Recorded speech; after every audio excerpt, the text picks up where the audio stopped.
Hey, this is Captain Chris Myers, Orlando Fly Casting Lessons. Glad you could tune in. You found my video in another one of my fly casting video instructional series.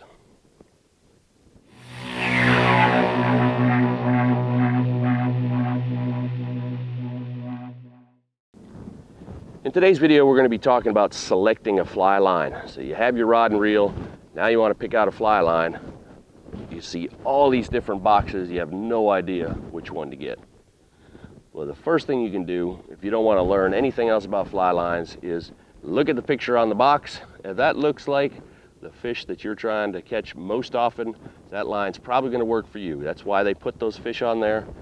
This has a picture of a trout on it. This would be a line that's used for where trout live in cooler water, cooler climates. This picture has a bonefish. This bonefish line might not work so good up north where it's cold, as it might be too stiff. This trout line might not work too good down here in Florida where it gets hot, where it can get sticky on the coating. So you'll see pictures of bass, you'll see redfish, you'll see bonefish, you'll see all different kinds of fish on your box. You see a fish that looks like what you're going after, that's probably the right line for your area. That's why they put that picture of the fish on there. But then we need to know what all this stuff on the sticker means. And here on the sticker, you will see it says WF7F. So before we look at the letters, we need to find a line with a number that matches our rod. So this, the number 7 line, should go on a number 7 rod. This one says WF4F. This goes on a number 4 rod. And this one has a 12. It goes on a number 12 rod. So you need to find that number that corresponds to your rod. Now, yes, certain people like to put a 6 line on a 5 rod, or vice versa. In general, these manufacturers make these lines so they go best with most rods of that size. So I tell people, and I personally just use the number that's on the box. Then we have some letters. We need to know what these mean. And this one says WF, and you also may see a DT. WF means weight forward, DT, double taper. On the back of our box, you will find a picture of what this fly line looks like. And this one tells me it has a front taper, a body, a back taper, and a running line. And it shows a picture of how they spread that weight off. It can get real complicated. They all have a picture either on the back or on a piece of paper inside. A weight forward line means most of the weight of this line is up towards the front. Here I have one laying out, and it changes colors right where the head of this fly line ends. And you can see that the orange part, which is the part that you're going to be casting most often, is much thicker than the rest of it. A double taper line would take this weight that's distributed over this orange part, cut it in half and keep half it, not actually cut the line, but make this thinner, make the other end that's way down here in the reel a little thicker. You could flip that line around to use it either way. It's going to work the same. These weight forward lines, you need to make sure you're putting them on correctly. Otherwise, you're going to have the fat, heavy part meant for casting buried down here in the reel, and you're going to be trying to cast the running line, which isn't going to work very good. We'll get to that part in a minute. Then after our number, so we have WF, which is weight forward, which you're going to find most often, although some guys, especially on small rods, small streams, like to use double taper lines. They're a little easier for mending, and you don't really have to worry about casting a long distance.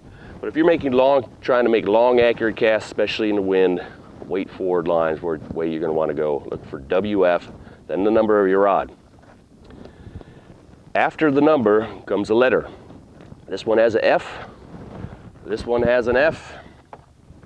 This one says F/I, and one that I don't have on the table here today is an S. F for floating. S is for sinking. That's pretty easy to remember. And F/I means floating / intermediate, or you might just see an entire intermediate line. You might have one that has just an I on it. So floating floats, sinking sinks, intermediate sinks slowly. So how do we know which one of these we need? In general, floating line is probably the most popular. Unless you're fishing deep water, you're not going to need a sinking line. We can use a weighted fly if we need something to sink down. We don't need a sinking line, which is much more difficult to cast than a floating line, because you have to strip it in a lot closer. It's not going to pick up as easy as a floating line. So in general, unless you're fishing really deep water, you're probably not going to need a sinking line. Intermediate lines are for fishing mid-range depths. A lot of the tarpon guys use this when they're fishing 10, 15 feet of water. They want their fly to get down a little bit in the column, not down on the bottom. And a lot of times they have a clear tip on them, but probably not something you're going to be using for your average trout fishing. So pick the color, pick the box that has the fish that you fish for most often if you don't want to go through a bunch of lines and test them. Now this is the one I use most often. It's a bonefish quick shooter. Don't fish for bonefish much here in Central Florida. We have them down in South Florida in the Keys.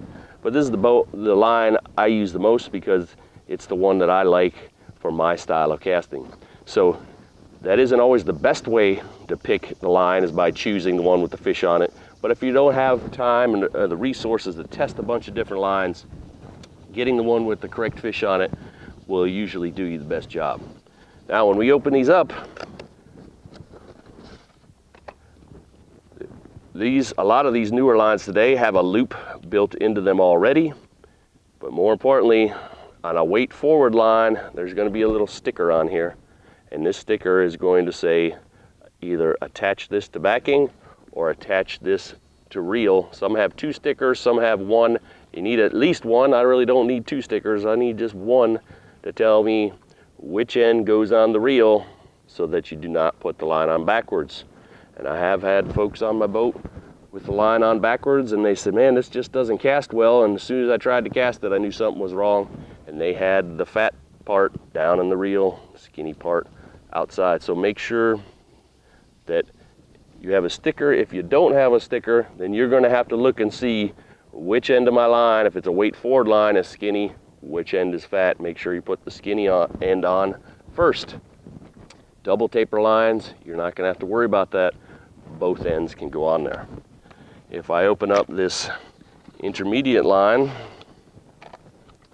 so this one does not have a clear tip, but it has a sticker on here that says attach this end to the backing. So then what I do is I just put a screwdriver in here and I either stick one end of it in the vise, or if you can get someone to hold it, and you make sure that it's going on the reel the same way it was coming off the spool, so you're not putting the coils on the opposite direction. I hold the spool in this manner, have someone hold it in this manner, pull the line off and reel it up onto your new reel instead of laying it down flat and pulling it up off the top. So that's my quick overview in selecting a fly line. There's a lot of science that goes into these things, and you can read all kinds of information about how they distribute the weight, and that makes lines act differently, cast differently, handle different size flies, better or worse. But in general, just want to give a quick overview of how you should select a fly line and what these letters and numbers mean on here. So hopefully now when you go to the store, you have a better idea of what you're looking for. Thanks again for watching. This is Captain Chris Myers, Orlando Fly Casting Lessons. If you're going to be down here in the Orlando area, come and see me for a personal fly casting lesson, or you can check out my website for information about my video fly casting lessons.